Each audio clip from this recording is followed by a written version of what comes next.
everyone, I'm Amalia and I've been working with hair extensions, hair pieces, and wigs for over 20 years. I just love the way they make a woman feel their best. So I'm going to show you some insider secrets and some pro tips that I've picked up along the way behind the scenes to teach you how to work with your products at home and look fabulous.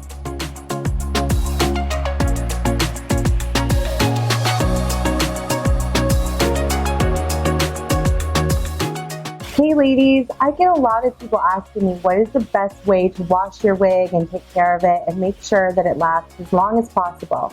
And I'm going to tell you, taking care of your wigs, girl, are just as important as your handbags and your shoes.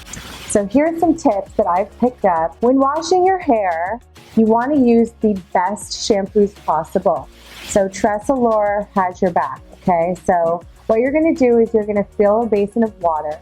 If you want to maintain the style of your wig, if it's synthetic, then you want to use cold water. That's going to maintain the style. And here's a very important secret. Make sure you brush your wig before she goes into the water, okay? If you want to start over from scratch with your style, then you want to use lukewarm to warm water. That's going to help kind of shake out the curl that you have so you can start all over. When you take it out, you're going to leave it to air dry overnight. And let me tell you, when it's soaking in that basin, you only need to leave it in there for 5 to 10 minutes. But the most important part when you take it out is rinsing.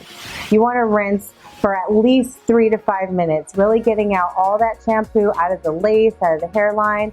And then you're going to let it air dry on a towel. You're going to stick her on a foam head. This is what's going to reinstate the shape into the lace on the inside and make sure that she stays looking nice and fresh and ready for you. So TressAllure.com allows you to buy the wonderful products that they have for you and a wonderful head to keep it tight.